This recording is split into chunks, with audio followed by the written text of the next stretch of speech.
So the big news this week were those CPI numbers. Consumer price numbers came in 7.5% up year over year. Frankly, one of the things that struck me was durable goods were up 18.4% year over year. You've been talking about this, saying the Fed needs to get on it. Obviously, the Fed is behind it, as you said. The question now is, what do they need to do to catch up? Let me be very specific. Should they have a special meeting? David, look, these numbers were in line with the numbers that we've had. I don't understand why people keep being so surprised when there's evidence that inflation is entrenched. This confirms just how far behind the curve the Fed has gotten. And this, along with the fact that it now looks like Build Back Better is in trouble, confirms what a serious error the excessive stimulus of last March was. Here's what I think the Fed should do. I think the Fed should have a special meeting right now to end QE. It is nothing short of preposterous that in an economy with 7.5% inflation, in an economy with the tightest labor markets we've seen in more than 2 generations, that the central bank is still, as we speak, growing its balance sheet.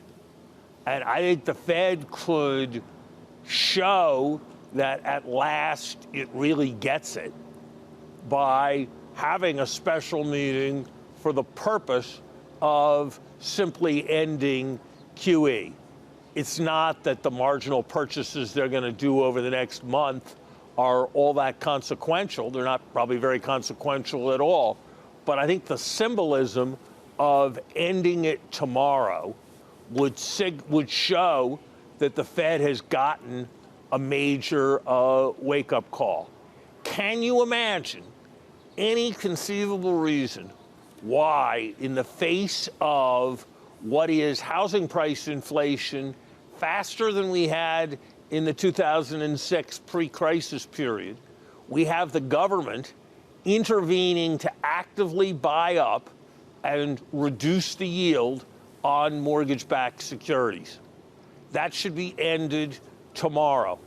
And it would be precisely the suddenness of the action that would cause it to signal that we were really very clearly in a new regime. What about rate hikes? We also had Jim Bullard, the president of the Kansas City Fed, this week come out and say, look, I think we should raise rates by 100 basis points by June. And by the way, we should not limit it to 25 increments. What about raising rates? Should it be done before the March meeting? And should we be looking at things more than 25 basis point increases? I don't think there's any need to do it before the March meeting. I think the Fed needs to be much more careful about the use of the forward guidance instrument in a world where it has shown itself to be so dismal a forecaster of what's going to happen in the economy. Most of the poor forecasting is not the Fed's fault. It tracked the consensus and reflects the inherent difficulty of forecasting. But nimble and humble does not mean making announcements about what you're going to do over periods of 6 months or a year in a highly volatile economy. And the Fed needs to go back to the old ways, which are much more about nimble and humble. I think it's a close call on the March meeting.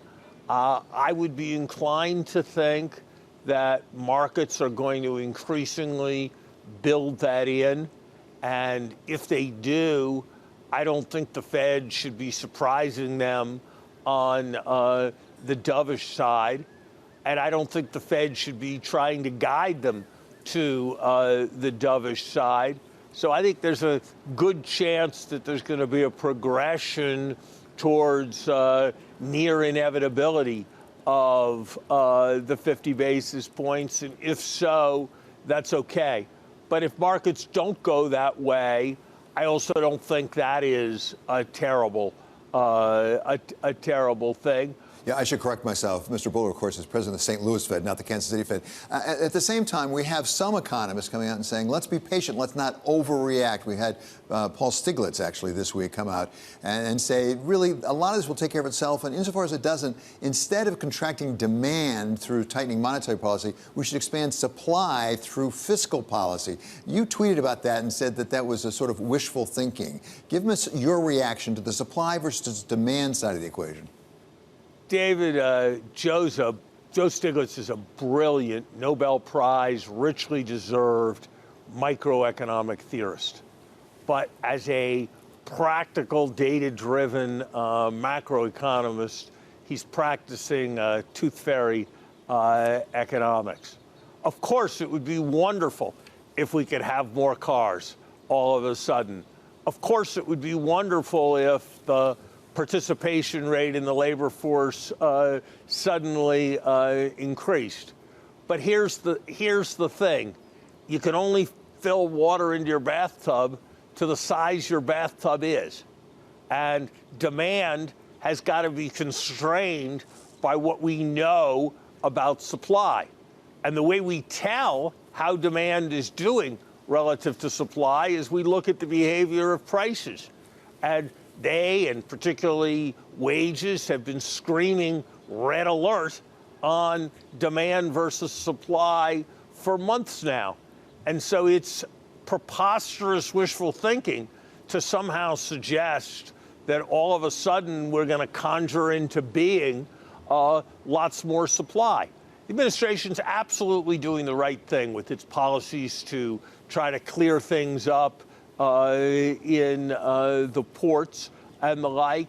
Any bit of mileage we can get in reducing bottlenecks is all to the good. But to somehow suggest that that's going to be our salvation and we don't need to pay attention to the evidence of demand outstripping supply is just complete wishful thinking. Larry, I want to sneak in one more here because we're all focused on the U.S. economy and inflation, but there are other things going on in the world that could affect the U.S. economy as well as geopolitics. Let's talk about Ukraine, that crisis brewing over in Ukraine. There's a lot of talk about sanctions, a wide range of possible sanctions, economic sanctions on Russia, if in fact it does move further into Ukraine. You were Secretary of Treasury. You had to supervise sanctions like that in other parts of the world. Do they work? Sanctions, David, are usually a bad alternative, but they're sometimes the best alternative. There are provocations for which it's just not acceptable to mount no response, and in which it would be catastrophic to mount a kinetic military response, and that's what drives us to sanctions. What I think the Biden administration has been working very well at is trying to make sure that we multilateralize our sanctions, because often unilateral sanctions can be a stop or I'll shoot myself in the foot kind of policy, where we sanction the country, it hurts American producers, but it doesn't hurt the country because they're able to get the stuff elsewhere.